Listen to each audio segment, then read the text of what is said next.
Blake Lively Deposition, pages 123 to 137. Yes. Can you explain who walked into your trailer uninvited while you were undressed or breastfeeding? Jamie Heath. Anyone else? I have a memory of my hairdresser locking the door to hair and makeup because Jamie and Justin would often pop by. So I know that that was a consideration and an alteration we had to make in the way that we worked. I had never locked the trailer door consistently on a film before. Can you recall a specific time that either Jamie or Justin walked into your trailer uninvited while you were undressed or breastfeeding? Yes. What do you recall? I recall Jamie Heath walking in or trying to walk in and me telling him not to come in and him insisting on coming in anyway or the meeting would be canceled. When was that? Day 2 production of filming. Did you tell Jamie Heath that made you uncomfortable? I did. What did you say to him? I recounted what had happened and I told him that wasn't okay. And he said, yeah, I told him, that I had told him to turn around and it's not okay to insist on that anyway and that he could never do that again. And then I told him to turn around and that he was looking right at me. And he expressed that he liked to make eye contact with people. He had a habit of making eye contact with people when speaking with them. So that's why that's happened. He was saying that's why he went in there was because he wanted to have eye contact with you when speaking to people? Hudson, objection. No, he was saying that's why he looked. That's after I told him not to. This is the second day of production, correct? Yes. And do you know what time of day it was that he came into your trailer? Evening. And was the trailer unlocked? I don't know if it was unlocked at that point. He attempted to come in and we stopped him from coming in. When you say we, who are you referring to? My hair and makeup artist. Did you have your security there at that time? In my trailer? No. Outside your trailer? I don't know where they were standing at the moment. The name of your security person is Kevin, correct? Hudson, objection. We have different people who rotate. But there was always someone, a security person outside your trailer? Hudson, objection. Not necessarily stationed right outside of the hair and makeup door. They patrol. Do you know, as you sit here today, do you recall that specific second day of production, whether or not there was a security person outside your trailer? Hudson, objection. I don't recall, no. I was inside the trailer, so I wouldn't have seen who was standing there. Did you ever call out for security or ask for security to come in and take Jamie away? Hudson, objection. No. And how long was Jamie in your trailer for? I don't know exactly, but I would say around 5 minutes. And what was discussed during the 5 minutes that he was in your trailer? We were meant to have a production meeting that night. And he came to my trailer we were going to have a production meeting in my trailer. And he came to the hair and makeup trailer as I was getting my body makeup removed and my wig off. And so that I could wrap out hair and makeup and then I could then go into my own trailer and have a meeting with them. He unexpectedly came to my trailer, knocked on the door and said, "We've got to talk." I said, "We can't talk right now. I'll be there in a few minutes. I'm getting done as fast as I can so we can have this meeting." He said, "Oh no, we've got to talk now." Reporter clarification. Blake, from where? Reporter clarification. I said, "I'll meet you in there in a minute. I'm undressed. I'm getting ready for the meeting. I'll be there in just a minute. And he said, "If we don't meet now, we can't do that meeting." And that meeting was very important to me because it was to discuss other behavior I had experienced earlier that day that was concerning to me. So I said, "Okay, fine, you can come in." And he came in and I said, "Okay, you can come in, but please don't look. Can you turn around?" So he turned around and he faced the wall.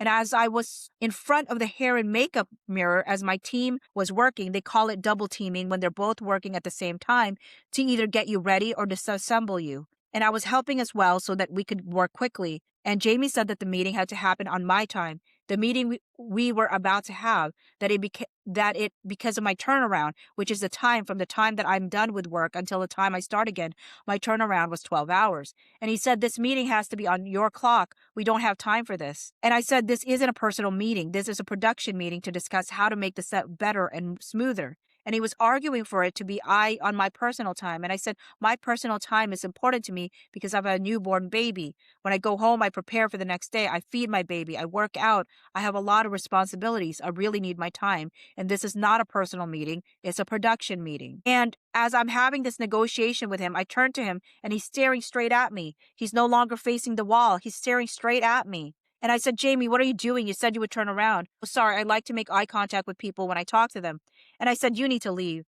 And so he left the trailer and I finished getting ready. I was incredibly shaken. My memory is my hair and makeup. The women who did my hair and makeup were shaken as well. And then I finished doing my work and I went in and I took the meeting. When you said he was looking at you, was he looking in your eyes or somewhere else? Well, when I turned, he was fully facing me and I was topless, so I don't know all of the contours of my body that his eyes were on. Okay, and when you were topless, did you have body makeup on?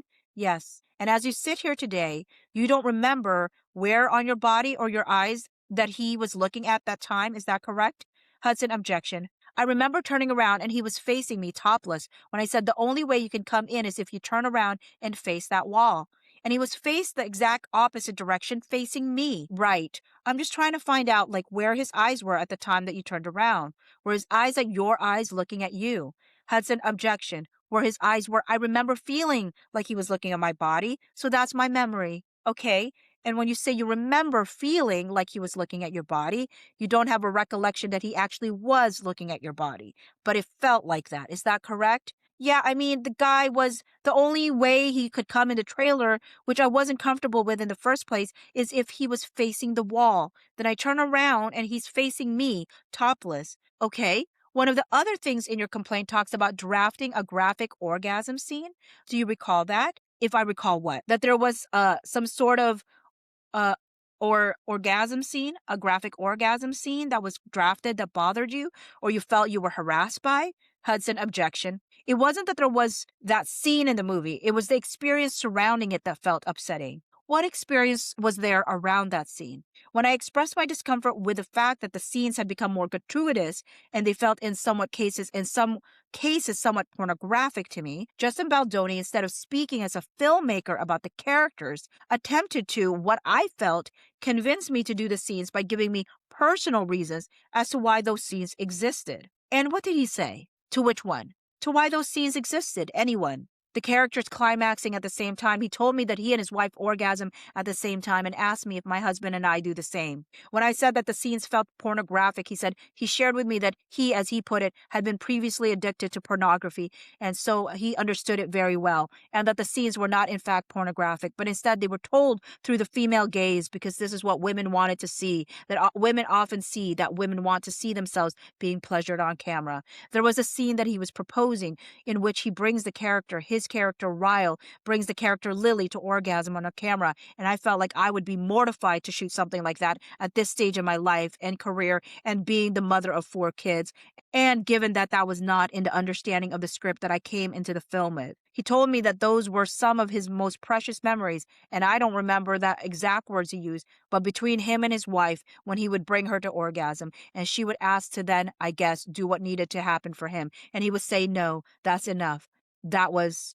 So was this in connection with the creation of a scene? Hudson, objection. Was what in connection with the creation of a scene? This discussion about how the sex scene should go, was he discussing with you why he felt like the sex scene should go one way versus another? He was using personal experiences and descriptives in a conversation that my intention was to discuss the gratuitous sex that I felt it was added, but I felt it was gratuitous that had been added to the script. And my intention was to have a creative discussion about the sex scenes, and they made a surprisingly and really disturbing departure into personal conversations. Where did that meeting take place? At my office.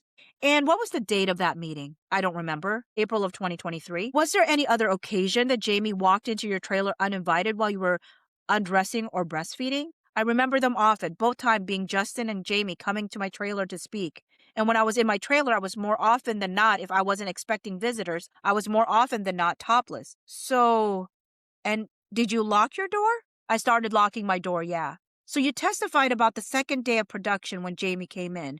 What were the other days that either Justin or Jamie came in uninvited? I don't remember specifically. I remember they often wanted to meet while I was in my trailer. And while they often wanted to meet while you were in your trailer, did they actually go into your trailer without your permission while you were undressed or breastfeeding?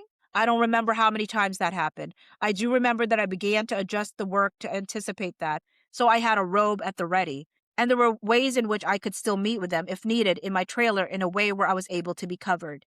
Did you ever invite Jamie or Justin into your trailer while you were breastfeeding? I don't recall if I invited them in, but I would breastfeed while working as long as I felt comfortable and covered in a way where I felt like I could offer that consent. Did you ever actually put anything in writing where you invited Justin or Jamie into your trailer while you were breastfeeding to go over lines? While I was breastfeeding, no, not that I recall. What about while you were pumping? I think you're referencing a specific text, and I don't know if I was pumping at the time that he entered the trailer. My recollection is sharing what I was doing. It wasn't an immediate invitation, meaning he should come in later? Is that what you meant? No, I'm saying it wasn't explicit, but I would breastfeed and pump while working as long as I felt that I was covered and was able to offer consent to do it in a way where I was comfortable. And as you sit here today, are you sure that actually strike that? Did other people from the cast and crew go into your trailer while you were breastfeeding? Hudson, objection. Nobody insisted on entering when I asked them not to, other than the circumstances I've told you. Did you ever tell Jamie or Justin that you had never seen pornography before? Yes. In an attempt to change the subject, when Justin mentioned his pornography addiction, I said that as a deflection because I couldn't relate. I didn't understand enough about it. Would it surprise you to learn that Justin did not ever have a pornographic addiction? It would surprise me to learn that because he told me he did. And when he told you that he did you say, stop, I don't want to hear this, or anything like that? By saying, I've never seen it, and shutting down the conversation, that's how I told him to stop. So the actual words that you used was, I've never seen it, is that right? Well, his attempt was to explain pornography and what that was, and how what I felt to be pornographic wasn't in fact pornographic, and that he was expressing his expertise on it given his previous addiction. And in an effort to no longer be talking about pornography, because I was never trying to talk about pornography, I said the scenes felt pornographic, and I wasn't opening a door to discuss pornography or anyone's past with it. I attempted to shut it down and change the subject. And did you ever tell Justin, don't talk about pornography to me anymore? That's what I felt like I expressed. And you expressed that by using the words, I've never seen it? Hudson, objection. I said I've never seen pornography. I don't know anything about it. Prior to saying that to Justin, had you